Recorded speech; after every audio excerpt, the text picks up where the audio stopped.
Ravi de vous retrouver pour ce nouveau numéro du Dessous des cartes. On commence par prendre la direction de Washington. Nous sommes en février 2025 et Donald Trump humilie Volodymyr Zelensky dans le bureau ovale de la Maison-Blanche en lui reprochant d'être responsable de la guerre déclenchée par Vladimir Poutine. Mais 2 jours plus tard à Londres, le gouvernement britannique organise un sommet d'urgence avec les dirigeants de 11 États membres de l'Union européenne, les dirigeants de Norvège et du Canada, de l'OTAN, du Conseil européen et de la Commission européenne. Objectif, serrer les rangs entre Européens et Occidentaux solidaires de l'Ukraine face à la menace russe.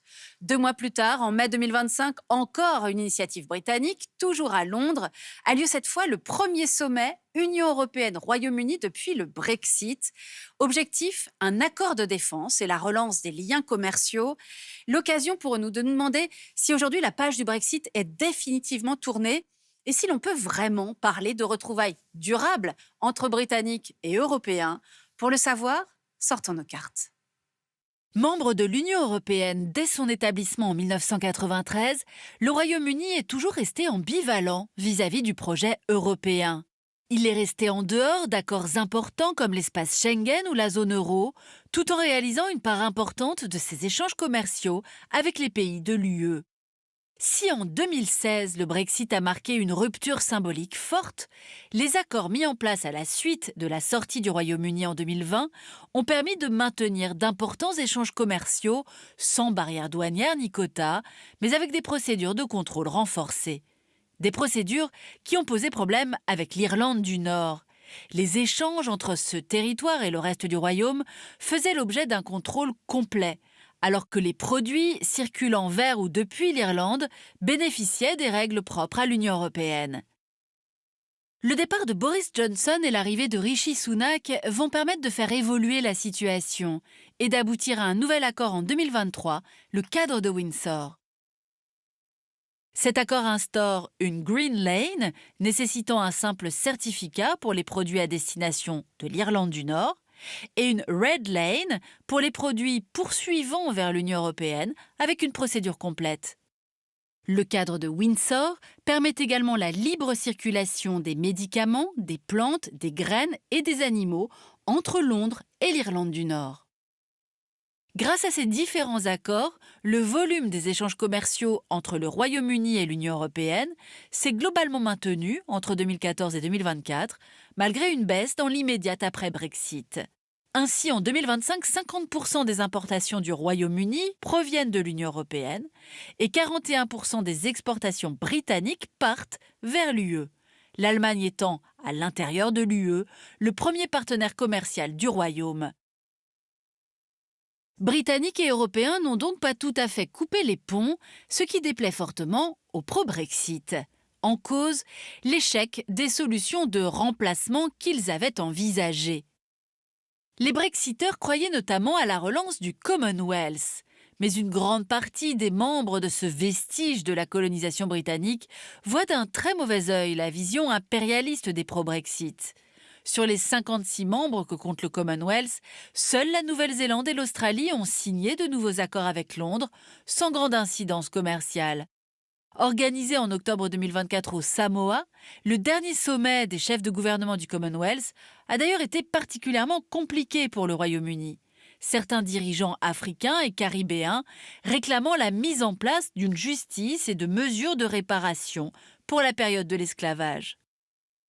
Ensuite, la relation spéciale avec les États-Unis, assortie d'un accord global de libre-échange appelé de tous leurs vœux par les pro-Brexit, s'est finalement heurtée à la volonté de l'administration Biden de donner la priorité à l'économie domestique et de geler tout nouvel accord.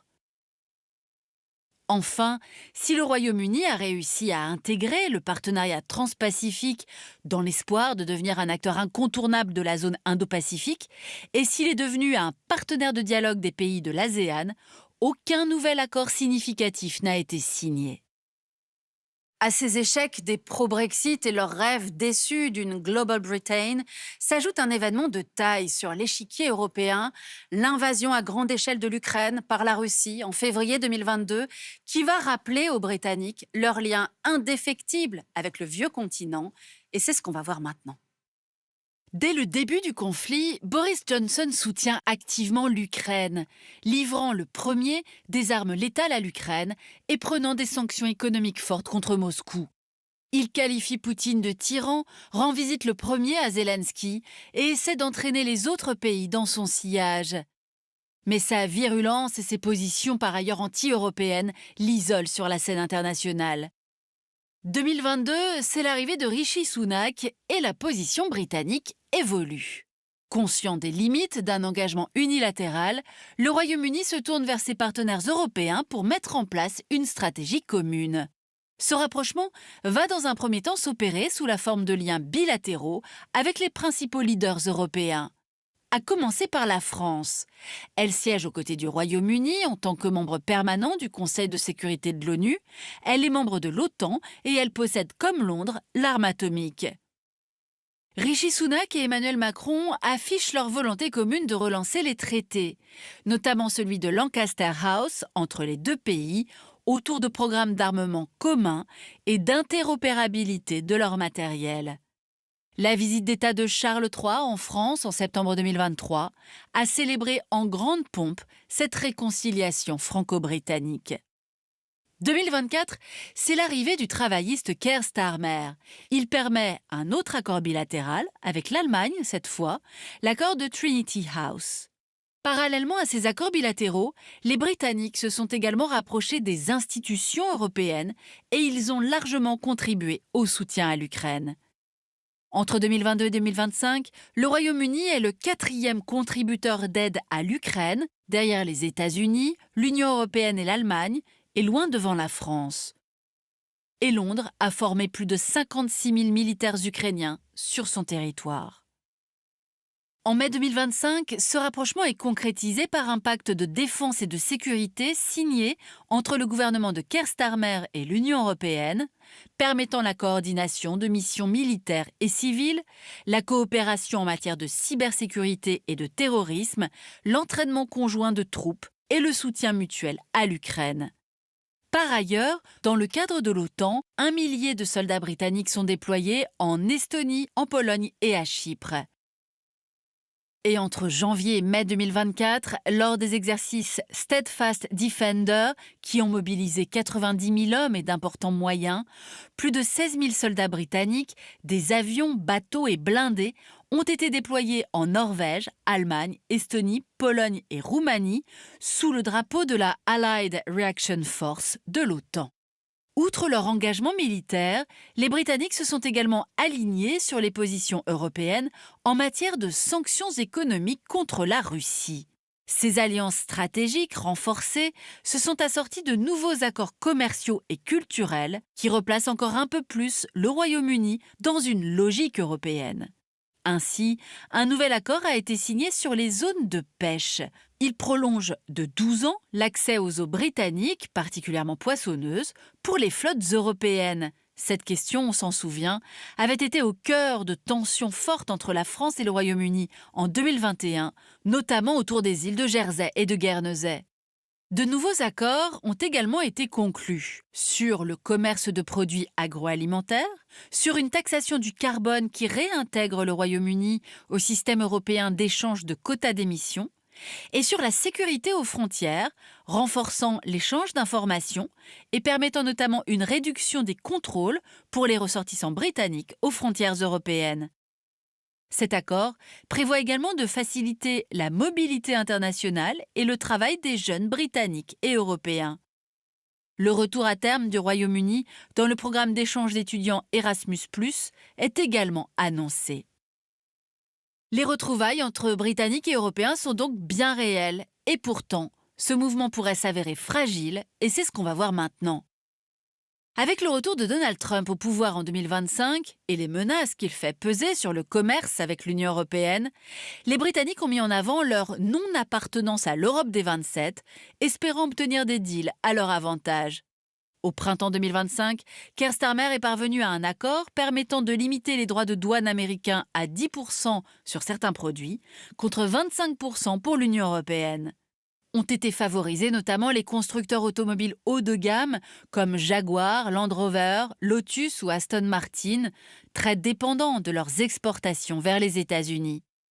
Mais la contrepartie acceptée n'est pas négligeable, avec entre autres un engagement pour British Airways à acheter pour 10 milliards de dollars d'avions Boeing et une ouverture renforcée du marché britannique à l'agroalimentaire américain, notamment la viande. Ces accords pourraient fragiliser les rapports entre Britanniques et les membres de l'Union européenne, car non seulement ces derniers sont assujettis à des droits de douane plus importants vers les États-Unis, mais ils risquent de perdre des parts de marché sur le territoire britannique, notamment dans le domaine agroalimentaire.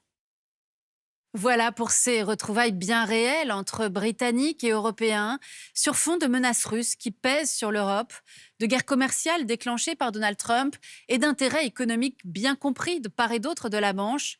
Il n'en demeure pas moins que l'opinion publique britannique, elle reste fracturée sur cette question du lien avec le continent européen, ce qu'ont notamment rappelé les grandes manifestations de l'extrême droite en septembre 2025 dans les rues de la capitale britannique, entre insularité revendiquée, attirance pour le Trumpisme états-unien pour certains et sentiment d'appartenance au système de valeurs de l'UE pour d'autres, on l'aura compris, les Britanniques demeurent divisés.